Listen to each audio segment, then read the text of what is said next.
بسم اللہ الرحمن الرحیم. ناظرین بہت شکریہ آپ نے وقت نکالا یہ ویڈیو دیکھنے کے لیے. ناظرین میرے ساتھ موجود ہیں سید حیدر جعفری صاحب.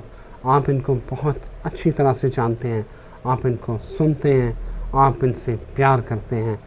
حیدر جعفری صاحب اسٹرالوجر ہیں, علم و اعداد کے ماہر ہیں اور ریلیجیس اسکالر ہونے کے ساتھ ساتھ جو روحانی معاملات ہیں ان کو بڑی اچھی طرح سے سمجھتے ہیں, اور اس کے اوپر جب بھی مجھے کبھی گفتگو جب کسی بھی ٹاپک کے اوپر کرنا چاہیے تو اس کا مدلل اور تفصیلاً جواب مجھے سید حیدر جعفری صاحب سے ملتا ہے. شاہ جی بہت شکریہ آپ کے وقت کا. آنرڈ سر, میری اوقات حیثیت کیا ہے سر میں جواب دے سکوں. سوالوں کا جواب مولا کائنات کو زیب دیتا ہے. ہم تو بس کمی ہیں ان کے دربار سے کچھ چھوٹی موٹی جو خیرات ہے اس کی عطا ہے, یا کوئی تھوڑا بہت ان کی توفیق سے پڑھ لیا, رسالت مآب کی مہربانی تھے, ورنہ کخ بھی نہیں. علم رسالت مآب سرکار ختمی ہے مرتبت اور باب العلم مولا کائنات کی میراث ہے, انہی کی عطا کے ملتا, ورنہ ہمارے پاس تو انفارمیشن ہے. نالج اور انفارمیشن میں بہت زبردست قسم کا فرق ہے جو لوگوں کو آئیڈیا نہیں ہے. اللہ اکبر.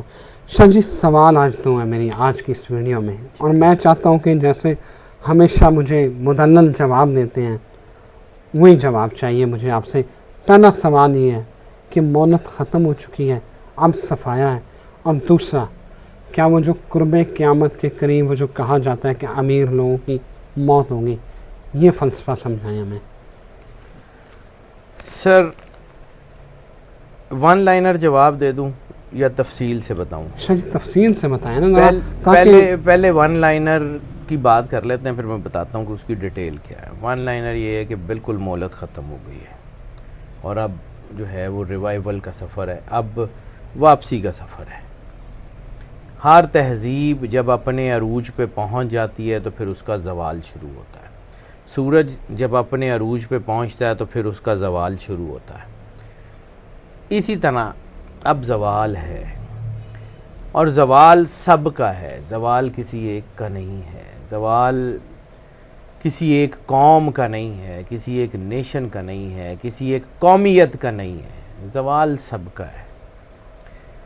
آپ نے ایک کہانی سنی ہوگی شاید, میں نے کسی ویڈیو میں آپ پہلے بھی ایک بار یہ ذکر کیا تھا, فاسلز آف کمپیوٹر چپس. اگر آپ گوگل کے اوپر جو ہے اس کو سرچ کریں تو وہ جو فاسلز آف کمپیوٹر چپس کے پیچھے ایک کہانی ہے جو میں نے بھی سنی, آپ نے بھی سنی, لیکن ہم نے اس کا دوسرا ورژن سنا ہوا ہے. ایک بچہ تھا, جبرائیل نیچے آیا, اس نے کہا کہ بتا جبرائیل کہاں ہے, تو اس نے کہا کہ زمین پہ بھی نہیں ہے, آسمان پہ بھی نہیں ہے, یا میں ہوں یا تم ہو. اور میں ہوں نہیں اس کا مطلب ہے کہ تم ہو. وہ قوم تھی جو اللہ کی مشیت میں دخل دیتی تھی. اب اس مشیت میں دخل کیسے دیتی تھی؟ بیسیکلی وہ انرجی کو ڈی کوڈ کرنے میں ماسٹر ہو چکے تھے. Energy decoding, voice decoding, voice energy ہے. اللہ کی انرجی جب ڈی کوڈ کرتے تھے تو ان کو پتہ لگ جاتا تھا کہ مشیت الہی کس طرف جا رہی ہے. اس کو پریونٹ کرنے کے لیے اللہ نے جبرائیل کو کہا جاؤ ان کو چیک کرو. جبرائیل نیچے آیا, بچے نے جب بتایا کہ یا تو ہے یا میں ہوں, تو اس وقت پہاڑوں کو پانیوں کو حکم ہوا ان کو غرق کرو. انہوں نے اس سے پہلے کہ مشیت الہی اپنا کام کرتی, انہوں نے لوہے اور شیشے کی بڑی بڑی گیندیں بنائیں, پانی آیا تو وہ تیرنے لگ گئے. پھر حکم ہوا پہاڑوں کو کہ ان کو غرق کرو. آج سے تقریباً 10,500 سال پرانی ایک مائن کے نیچے ایک شہر, مائن کی کھدائی ہو رہی تھی کالڈا, قدیم یونان کے ایک مائن کے نیچے شہر کے آثار ملے. اس کو چیک کیا گیا تو وہاں پتہ لگا کہ یہ کوئی لوہے اور شیشے کی گیندیں ہیں, اور جو کہ ٹوٹی ہوئی ہیں, اور ان میں سے کچھ ایسی چیزیں ملی ہیں جس کے بارے میں نے پہلی لائن کہی تھی, فاسلز آف کمپیوٹر چپ, جن کے بارے میں یہ اندازہ لگایا جا رہا ہے کہ these are computer chips, these are laptops. وہ لیپ ٹاپ آج سے 10,500 سال پہلے, یعنی اس کا مطلب ہے کہ ہر عروج کے بعد زوال ہے. اب اس کو یہاں روکیں اور اس کے بعد چلتے ہیں. حضرت صوفی برکت علی لدھیانوی رحمۃ اللہ علیہ بہت بڑے فقیر ہیں, بہت بڑی جو ہے وہ روحانی شخصیت ہے. انہوں نے کہا تھا تک دنیا میں آبادی کا تیسرا حصہ ختم ہو جائے گا. اور صوفی برکت علی لدھیانوی نے کہاں سے کہا تھا؟ سرکار سرور انبیاء صلی اللہ علیہ وآلہ وسلم کی ایک حدیث ہے کہ جب دنیا کی آبادی 7 کے عدد پہ ہوگی، 7 کے عدد کے اوپر، تو ہر 7 میں سے 5 یا جنگوں سے یا بیماریوں سے مارے جائیں گے. یعنی 7 میں سے 5 کا مطلب بھی وہی بنتا ہے تقریباً تیسرا حصہ دنیا کی آبادی کا، تیسرے حصے سے تھوڑا سا کم. 7 اس وقت ہم آبادی ہے دنیا میں انسانوں کی جو نوٹڈ ہے وہ 7.5 بلین، 7.5 ارب، ٹھیک ہے. 8 ارب نہیں ہے ابھی، 8 ارب سے کم ہے، اور مجھے لگتا ہے یہ 8 ارب ہوگی بھی نہیں. مرضی اللہ کی ہے. دیکھیں ہمارے ہاں سب سے زیادہ خوف کس چیز کا؟ موت کا. تو موت کائنات کا سب سے خوبصورت لمحہ ہے. کائنات میں اس سے زیادہ خوبصورت لمحہ اللہ نے تخلیق نہیں کیا جس دن آپ نے اپنے مالک سے ملنا، جس دن یہ بچھڑی ہوئی روحیں جا کے اپنے مالک سے جا کے ملتی ہیں. ہاں ڈر جس کے بارے میں میاں محمد صاحب نے کہا تھا، میاں محمد بخش نے، کہ شام پئی بن شام محمد گھر جاندی نے ڈرنا. وہ اپنا گھر ہے نا، وہاں جاتے ہوئے بھی ڈر لگتا ہے کہ کیتا کچھ نہیں ہویا، پلے کچھ نہیں ہے، کریں گے کی. اس لیے بار بار جتنے اولیاء ہیں، جتنے جو اہل اللہ ہیں، وہ ایک ہی بات کہتے ہیں کہ اللہ سے جڑ جاؤ. 1,24,000 نبی کس لیے آئے؟ اللہ کا تعارف کرانے. رسالت مآب سرکار ختمی مرتبت سرور انبیاء صلی اللہ علیہ وآلہ وسلم کی ذات مطہر کے بعد جب یہ ولایہ امامت کا، اور پھر امامت کے بعد مولا آخر الزمان کے ظہور کے بعد، غیبت کے بعد امامت کا ایک سلسلہ جو ساتھ ساتھ پیرلل چلتا رہا، اس نے اللہ کا ہی تو تعارف کرایا ہے. فقیر گھروں تھوڑی کچھ لے آندا ہے، اللہ ہی کا تو تعارف کراتا ہے. فقیر کے پاس اپنا تو ہوتا کچھ نہیں ہے، اللہ کا ہوتا ہے نا. اللہ کے ڈسٹریبیوٹر کہہ لیں ان کو، اللہ کے پیغام کے ڈسٹریبیوٹرز ہوتے ہیں. اب واپس آتے ہیں آپ کے سوال پہ. ایک چیز میں نے پہلے آپ کو بتائی، ٹھیک ہے. دوسری، اب واپس آپ کے کویشچن کے اوپر چلتے ہیں کہ یہ جو وقت اگر ختم ہوگا تو یہ ہوگا کیسے، کیا ہوگا؟ ایک تو رسالت مآب نے فرمایا جنگوں سے یا بیماریوں سے. کرونا آپ نے دیکھ لیا ہے، ابھی ایک کرونا دیکھا ہے، ابھی there are other chapters also. جنگیں، پوری دنیا میں جتنے ایٹامک بام اس وقت موجود ہیں صرف دنیا کو 3 مرتبہ تباہ کرنے کے لیے کافی ہیں. پوری دنیا کو 3 مرتبہ تباہ کرنے کے لیے یہ ایٹم بم بہت کافی ہیں. کچھ نہیں بچے گا یہاں پہ، نہ سمندر، نہ زمین، نہ جنگل، نہ صحرا، اگر یہ چل جاتے ہیں تو. تیسری بات جو سب سے بڑی وجہ بنے گی اس کائنات کی ڈسٹرکشن کی، سب سے بڑی وجہ بنے گی جو ہے وہ اس پورے نظام کی، دنیا کے نظام کے لپیٹے جانے کی. کچھ لوگ جو چنے ہوئے لوگ ہوتے ہیں نا، وہ اگر غلط حرکتوں کی طرف اتر جائے نا تو پھر سسٹم لپیٹ دیا جاتا ہے. 2 قومیں ہیں جن کے بارے میں اللہ نے قرآن پاک میں کہا ہے کہ ان کو چنا ہوا ہے. ایک بنی اسرائیل جس کو اللہ نے چنا، ان کو عزت دی، لیکن ان کو عزت راس نہیں آئی، وہ نبیوں کے قاتل بنے، اور پھر ان کو جو ہے وہ در بدر جو ہے وہ پھرنے کے لیے عذاب دے دیا گیا. ان کی اپنی اسٹیٹ نہیں بنتی. بھلے اسرائیل بنا ہوا ہے لیکن وہ اس طرح کا ہیکل جس کی وہ کوشش کر رہے ہیں، آرک آف کامننٹ کی کوشش کر رہے ہیں، خدائیاں کر رہے ہیں، وہ ابھی شاید قدرت کا کوئی نظام ہے، ریٹیلیشن آنی ہے. اتنے غزہ کے لوگ قتل کر دیے، اتنے بچے شہید کر دیے، اتنا ظلم کر دیا، لیکن انہوں نے تو کرنا تھا کیونکہ وہ تو اینٹی طاقتیں ہیں، وہ تو شیطانی اور منفی طاقتوں کے پرتی. جو اللہ اور رسول کا کلمہ پڑھنے والے تھے ان کا کنڈکٹ کیا ہے؟ دوسری قوم جس کو اللہ نے چنا ہے وہ رسالت مآب صلی اللہ علیہ وآلہ وسلم کا کلمہ پڑھنے والے. امت وسطیٰ ہونے پہ ہمیں وہ بڑا فخر ہے کہ ہم امت وسطیٰ ہیں. امت وسطیٰ صرف نام نہاد امت وسطیٰ ہے، یا اس کا کوئی ذمہ داری بھی ہے، یا اس کا کوئی کردار بھی ہے، یا اس کا کوئی کچھ نہ کچھ تو اس کا کوئی ایسا ہے نا جو کہیں مطلب جو ہے وہ اللہ کو اس کا کوئی جواب دینا پڑے گا. میں نے عرض کیا تھا کہ میں نے بڑی چھوٹی چھوٹی چیزوں سے اللہ سیکھا ہے کہ جب سکول میں کوئی بچے جن کی ریپیوٹیشن یہ ہوتی تھی کہ وہ لفنٹر ہیں، وہ جو ہیں وہ بس ایسے ہی ہیں، انہوں نے پڑھائی میں بھی توجہ نہیں دینی، تو بعد ٹیچرز کو بھی پتہ ہوتا تھا کہ کٹو یار کٹ کے تو چھاڑ دو، انہوں نے کہڑا ٹھیک ہونا. لیکن انہی بچوں میں اگر کوئی ایسا بچہ ہوتا تھا کہ جس کے بارے میں یہ پتہ ہوتا تھا کہ یار یہ ٹاپر ہے، یا ہیڈ ماسٹر کا پتر ہوتا تھا، تو پھر اس کو جو سزا دی جاتی تھی نا وہ سب کو دکھایا جاتا تھا. اسکول کی گراؤنڈ میں اس کو جو ہے نا وہ سزا دی جاتی تھی تاکہ سب کو پتہ لگ جائے کہ ہیڈ ماسٹر تے پتر نال ہو سکتا ہے نا تے باقیاں نال بھی ہو سکتا ہے.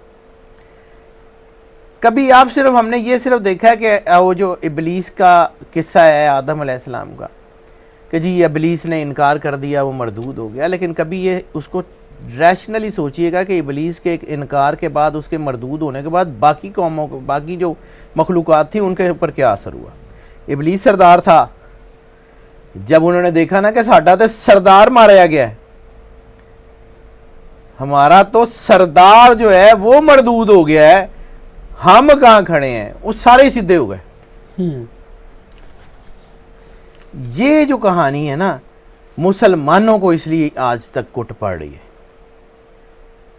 جن کو بڑا زوم ہے نا امت وسطیٰ ہونے کا اور وہ ذمہ داریاں پوری نہیں کر رہے، جن کو اللہ نے کہا تھا کہ جو ہے وہ نیکی کے کاموں میں جو ہے وہ آگے بڑھو، امر بالمعروف و نہی عن المنکر. نہی عن المنکر تو ان کا ختم ہی ہو گیا ہوا نا. یہ تو بلکہ جو ہے وہ مسلمانوں کے قاتلوں کے ساتھ جا کے پارٹیز کرتے ہیں، ادھر قتل عام ہو رہا ہوتا ہے، ادھر جو ہے وہ کانسرٹس ہو رہے ہوتے ہیں، ادھر قتل عام ہو رہا ہوتا ہے، ادھر بچے بھوکے پیاسے مر رہے ہوتے ہیں، ادھر یہ اپنی عیاشیاں جو ہیں ان کو ختم نہیں ہو رہی ہوتی.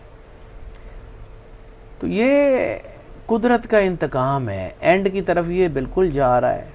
آپ خود دیکھیے گا کہ آنے والے چند سالوں میں بار بار آپ کو یہ عرض کرتا ہوں کہ 2027 میری کیلکولیشن میں ایسا سال ہے جس میں بہت بڑا کوئی الارم لگا ہوا ہے، اور وہاں پہ جاتے جاتے اس سے بہت پہلے آپ کو پتہ لگ جائے گا کہ کیا ہوتا ہے. 2027 تک مسلمان اکٹھے ہو جائیں گے، لیکن 2027 آتے آتے مسلمانوں کو اتنی کوٹ پڑ چکی ہوگی کہ یہ جتنے تھوڑے سے رہ جائیں گے نا وہ پھر جی جان لگا کے لڑیں گے. ابھی تو کچھ بھی نہیں ہوا، اینڈ آف ٹائم بالکل ہو گیا ہوا ہے. آرک آف کوننٹ کی اگر بات کر لیں تو آرک آف کوننٹ تو ان کو نہیں ملتی، وہ جو تابوت سکینہ ہے وہ تو اب نہیں ملتا، لیکن اس سے ریلیونٹ بہت کچھ ان کو مل چکا ہے. سر وہ اتنے پاگل نہیں ہیں. ہمیں سمبلزم نہیں پڑھایا جاتا، ہمیں انرجیز نہیں پڑھائی جاتی، ہماری یونیورسٹیز میں نہیں پڑھایا جاتا کہ یہ جی نان پیئنگ سبجیکٹ ہے. Okay it's non paying subject, وہ کیوں اپنی یونیورسٹیز میں پڑھا رہے ہیں؟ کبھی آپ نے یہ سوچا ہے کہ تل ابیب میں اسلامک ریسرچ کا سب سے بڑا دنیا کا سکول کیوں ہے؟ وہ تو اسلام کے دشمن ہیں، وہ اسلام پڑھا کیوں رہے ہیں؟ سر وہ اسلام کی وہ جو نٹی گریٹیز ہے نا اس میں پھنسا کے یہ جتنے شیعہ سنی وہابی دیوبندی یہ ساری پراکسیز ہماری زمینوں پہ وہ لڑ رہے ہیں. اتنا سا اسرائیل ہے، چاروں طرف مسلمان ملک ہیں، کسی کی جرت نہیں ہے اس کا ہاتھ روک لے کہ فلسطین کے بچے کیوں مار رہے ہو، کسی کی زبان سے لفظ نہیں نکلتے. تو آپ کا کیا خیال ہے کہ اللہ چھوڑ دے گا؟ آپ کا کیا خیال ہے کہ اللہ اس ظلم پہ خاموش رہے گا؟ سر عذاب نہیں دیکھتا کہ پھر سامنے کون ہے. یہ پھر شرعی عذاب، یہ جو ظلم ہو رہا ہے مسلمان چپ ہیں، تو یہ عذاب مسلمانوں سر پہ ہو جب رہا ہے. مسلمانوں پہ ہوگا نا تو باقی سارے بھی چپ ہی ہوں گے. ابھی بھی دنیا میں مسلمانوں پہ ہوتا ہے. سر روہنگیا کے ساتھ کیا ہوا؟ کوئی بولا کوئی مسلمان ملک کوئی بڑا OIC ختم ہو گئی ہوئی ہے. کون سی OIC؟ آرگنائزیشن آف اسلامک سمٹ ختم ہو گئی ہوئی ہے، بالکل ملیا میٹ ہو چکے ہیں. وہ علامہ اقبال نے بالکل ٹھیک کہا تھا، کو پڑھے تو صحیح، بجھی عشق کی آگ اندھیر ہے، مسلمان نہیں راکھ کا ڈھیر ہے. علامہ محمد اقبال. وہ سر یہ ہے, آپ اپنے اللہ سے نہیں جڑے, آپ نے اپنے مفادات کو سامنے رکھ دیا. رسالت مآب سرکار ختمیہ مرتبت سرور انبیاء صلی اللہ علیہ وآلہ وسلم کی مستند ترین احادیث میں سے ایک حدیث ہے. جب آپ نے خطبہ حجۃ الوداع دیا, آپ نے 3 مرتبہ صحابہ کرام جو سامنے سن رہے تھے ان سے کہا کہ کیا میں نے تمہیں دین کما حقہ پہنچا دیا؟ صحابہ کرام نے کہا جی بالکل. کیا میں نے تمہیں دین پورے کا پورا پہنچا دیا؟ صحابہ کرام نے کہا یا رسول اللہ بے شک آپ نے دین مکمل پہنچا دیا. تیسری مرتبہ پھر پوچھا کیا میں نے دین کو پہنچانے کا حق ادا کر دیا ہے؟ صحابہ کرام نے کہا یا رسول اللہ بے شک آپ نے دین کو پہنچانے کا حق ادا کر دیا. اگلا جملہ جو ہے نا وہ بہت کمال کا ہے, اس کے اوپر بات نہیں کرتے. آپ نے فرمایا تھا مجھے تم سے اس بات کا کوئی ڈر نہیں ہے کہ تم میرے بعد شرک کا شکار ہو جاؤ گے, مجھے تم سے صرف اس بات کا ڈر ہے تمہارا قبلہ مال ہوگا. مسلمانوں کا قبلہ مال ہے, پیسہ ہے, اکنامک سچویشنز ہیں, تبھی تو مسلمانوں کا خون بیچ رہے ہیں, تبھی تو یہ سارے بڑے بڑے ملک جو ہیں یہ چپ کر کے بیٹھے ہوئے ہیں. کیا نہیں کہا تھا سرور انبیاء صلی اللہ علیہ وآلہ وسلم نے کہ تم دیکھو گے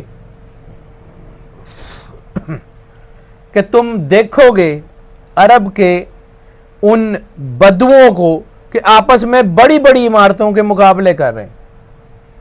تو وہ سر آج آپ کریک ٹاور, دبئی ٹاور, برج خلیفہ, برج عرب, یہ سارے یہ بنتے جا رہے ہیں. پورا گلف آپس میں صرف عمارتوں کے مقابلے میں لگا ہوا ہے. ٹرو, بالکل ٹرو. شاہ جی اگلی ایک بڑی اہم بات ہے, روایات میں یا بہت سارے جو ہمارے ذرا پڑھے لکھے اصحاب ہیں وہ کہتے ہیں کہ قرب قیامت جب ہوگا, وہ وقت آئے گا تو جو امیر لوگ ہیں وہ یا وباؤں میں مبتلا ہو جائیں گے یا ان کی سب سے پہلے جو ان کی اموات ہوں گی. کیا ایسا ہوگا؟ سر کرونا میں آپ نے اس کی پریکٹس دیکھی نہیں؟ جتنے لوگ وہ تھے جو مٹی سے جڑے ہوئے تھے, یعنی جن کی ہائیجین کی کنڈیشنز اتنی اچھی نہیں تھیں, وہ کرونا سے بچ گئے, اور جن کی ہائیجین کی کنڈیشنز بہت اچھی تھی کیونکہ ان کا اس طرح کی امیونٹی ڈیولپ نہیں ہو رہی تھی. جو بچے مٹیوں میں کھیل رہے تھے, آپ نے اپنے, ہم بھی یہیں تھے, آپ نے مطلب شہروں کی نسبت گاؤں میں اگر آپ اس کا ڈیتھ ٹول دیکھ لیں تو بہت کم تھا. کیوں کہ وہ لوگ مٹی سے جڑے ہوئے تھے, کدی ہاتھ مٹی نو لگ گیا, کدی ان کی امیونٹی نیچرل بوسٹ کر رہی تھی. اور یہ جو لوگ بہت ہائیجین کانشیس تھے, یہ ان کے لائنیں لگ گئیں. سر یہ ایک کرونا میں ہوا ہے, you have already seen it. اپنی مٹی سے اور اپنے اللہ سے جڑ کے رہیں گے. دیکھیں میں پھر اس بات کا, میری ایمان کی حد تک مجھے اس بات پہ یقین ہے کہ موت زندگی کا سب سے خوبصورت لمحہ ہے. موت جو ہے اس کی امانت زندگی ہے, موت نے اپنی امانت وصول کرنی ہے. مولا کائنات امام علی علیہ السلام سے کسی نے پوچھا تھا کہ آپ جہاں پہ انتہائی گھمسان کا رن ہوتا ہے, جہاں گھمسان کی لڑائی ہوتی ہے, وہاں آپ جنگ لڑتے ہیں, آپ کو ڈر نہیں لگتا؟ تو مولا نے مسکرا کے کہا تھا کہ میری زندگی کی سب سے بڑی محافظ میری موت ہے. جب تک وہ نہیں آئے گی کوئی تلوار مجھے کاٹ نہیں سکتی, اور اگر وہ آ گئی تو کوئی ڈھال مجھے بچا نہیں سکتی. موت کا دن اللہ نے مقرر کر کے رکھا ہوا ہے. وہ آپ نے چارپائی پہ بھی مر جانا ہے, آپ نے بنکر میں بھی مر جانا ہے. موت آنی ہے نا تو موت نے اسرائیل نو کوئی دیوار روک نہیں سکتی. بالکل ٹھیک ہے, تو وہ آ ہی جانی ہے, اس سے ڈرنے کی ضرورت نہیں ہے. اس کے بعد کیا کرنا ہے, موت آنے کے بعد آپ نے کرنا کیا ہے, اس کے اوپر کام کرنے کی ضرورت ہے. موت آنے کے بعد اللہ کو منہ دکھانا ہے نا, تو کم از کم ایہو جہا منہ تے ہوئے نا کہ اللہ نو دکھان دے. چلو بہت زیادہ خوبصورت نہ ہو لیکن دکھانے کے قابل تو ہو. دکھانے کے قابل تو ہو. بہت شکریہ شاہ جی. Welcome sir. بہت شکریہ, تھینک یو ویری مچ شاہ جی. شاہ جی کہتے ہیں کہ یہ واقعی مولد ختم ہے اور اب صفایا ہونا ہے, اور 2027 میں کوئی بہت بڑا الارم لگا ہوا ہے, لیکن اس سے پہلے مسلمانوں بڑی پھاڑ پی چکی ہونی ہے. اجازت دیجیے, اللہ حافظ.